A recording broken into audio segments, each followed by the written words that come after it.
Hi guys, my name is Milhousebeats and here we go again. Another video of roughly 8 to 9 minutes and then somewhere in there me complaining about a new car, but I'm getting kind of frustrated for real. You'll see later why. Today I will talk about the second chapter of the Best of British, using the noble M600 Carbon Sport. Yesterday launched the main event and Wednesday the Prologue, but I will try to discuss both in this video. So on the map, without a doubt, you will have already seen the two new events, of which the Prologue started on Thursday already. First a little word on that one. This short 15 races long event will reward you 150,000 cash, 5 noble rare fusion parts, which is nice, a tier 4 F-type which can then be later on used, and a stage 6 part for the noble, which is also a nice bonus. The only requirement, you ask? You need a British car. I did notice however that as last time I used the F1, this time it had no option to use the car, so keep that in mind. It's only a single lock-in throughout the next 3 events perhaps. The event is fairly easy, so I do not wish to really go deeper into it, but I won with over 4 seconds margin, so it should be considered as doable if you have any car decently upgraded. But the main prize here should be the Jaguar F-Type, as it's the first lock-in for the main event, kind of giving you a bonus, but watch out before you upgrade a car. This one Jag is an imposter. It basically has the number of fusion slots of a no-star version, even though it is carrying the 3 golden stars. So if you have an actual 3-star, it should have 78 fusion slots like seen here. Just be careful out there. In case you do not have any British car, which I would really be surprised with that, try your luck on a 200 silver keys crate, which can only give 3-star and up British manufacturing cars. So I've seen already people pull a P1 and a P1 GTR or a 720S. It's kind of a good crate. Now onto the main event. This is almost identical to the last one with the Senna. An event with 50 races varying from regular head-to-head to sprint, speed trap and relay races with 2 cars to lock in. The total rewards here come down to 3,175,000 cash, which is a nice stash again, 320 gold coins again on the lower hand, 770 bronze, 100 silver and 10 gold keys, decent.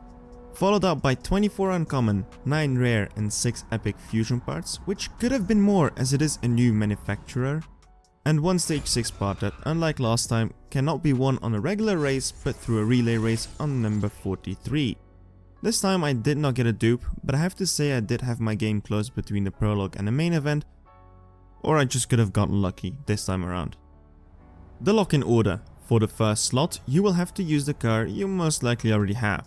The tier 4 F-Type R all-wheel drive. In case you don't have it, you can buy it for gold or win it through the Prologue, so you should basically be able to get it. As for difficulty level, throughout the event, it was as easy as the Aston Martin Vanquish last time around, with the hardest time to beat in a solo race coming down to a 13.786. So it should be of no worry, I presume, if you actually get to this race. Here's the tune and the run itself.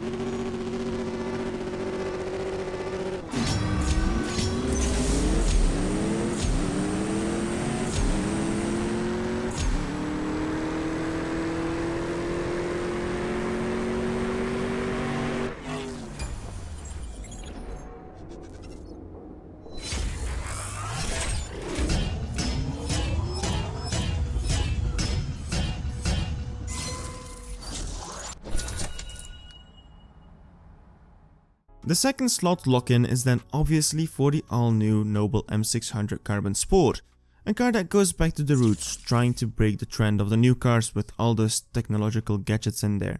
It is perhaps to some a beautiful car, but to me, I still have to get fully used to the 90s-esque design.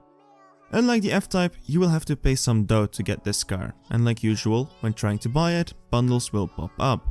And this time they might be more interesting, as it's a new manufacturer and fusion parts are a nice bonus. But double the price for rare fusion parts to me is not 100% worth it, so I think I'll stick with the car on its own and then buy an extra 22 bucks worth of crates, I think that's 5, which might reward me a stage 6 part. The noble design we see here was already developed in the early 2000s with a noble M14 back in 2004, after its success with the M12. Since then they have made two other models which are very alike, being the M15 in 2006 and M600 in 2010. This car does bring back the style of the 90s in its looks, and with a carbon fiber makeover it makes it kind of a special edition where you really have to look more deeply to see the almost perfectly handmade carbon due to its great color blend. The Noble in-game should be able to run a 7.4. No records have been set yet, but it comes down as maybe not the fastest car out there, and as a new manufacturer it will be hard to upgrade too, or quite expensive. Online then I would rather keep it to the 7.7 to 7.8 lobby, but it is a car that can run sub-dyno quite easily, most likely breaking it by 0.2 of a second. Now the event and its difficulty, and here is where the saltiness begins. The level is quite high, requiring multiple stage 6 parts and plenty of fusion parts from a new manufacturer where only a handful of useful parts are given. First you have the sprint race. This is achievable with retuning, so it should be of no issue. Neither with the speed trap on the second to last race, but to get to that race you had to beat a 9.13, which is quite hard. And then the final race, oh boy, y'all ain't gonna be ready for that one. I had bought some crates to see how many would be needed at least to get to the final race. It took me 9 more crates on top of my 2 free ones to get there. So after all 3 crates, let's say in 7 days, you will need 2 to 3 paid crates to get to the final race, which was resulted into 6 stage 6 parts and 72 fusion parts with the following tune and dynoing at 9.0. Let's see what that can do for the final race.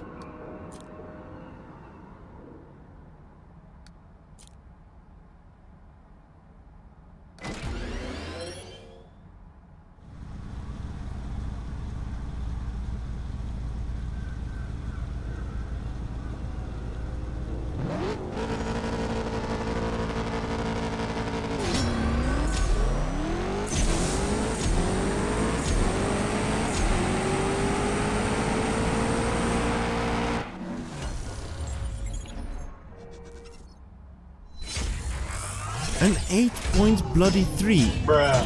9/10 over the record time for a new manufacturer. They really need to give me some of that stuff they smoking over there, thinking this was überhaupt even a balanced event.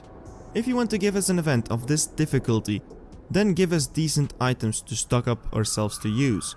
Give us decent crates rewarding us only parts you don't have.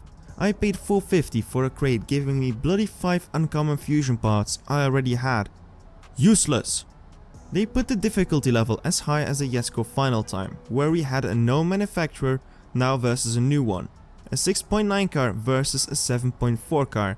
How can the difficulty then be exactly the same? Why would they make it so hard for 10 gold keys? I'm not spending another $40 on 9 crates to maybe get $10 worth of keys. Ridiculous.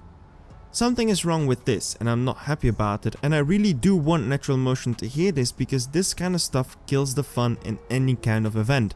It is made impossible to win without spending dozens of euros on crates, unlike the Cian, the Senna and the Koenigsegg.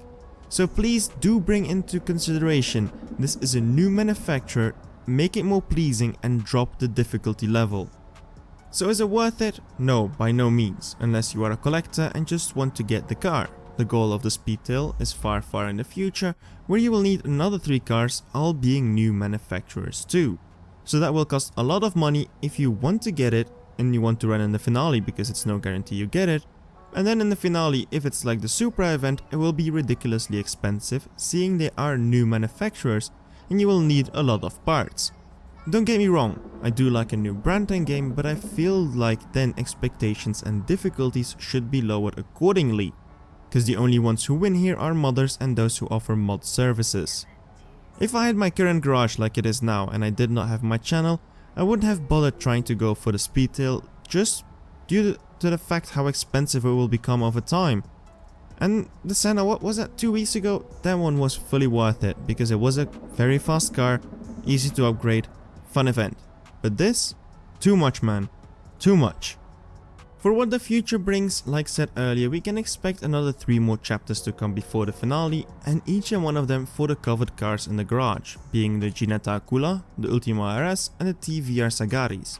All dope cars I'm looking forward to, but not $50 each looking forward to be honest. Hope these events will be more reasonable and more fun to play through. Anyways, I will close off here. I think I got it all covered. If you enjoyed this video, do not hesitate to leave a like. Subscribe for more content like this. My name is Mille. Keep racing. Cheerio!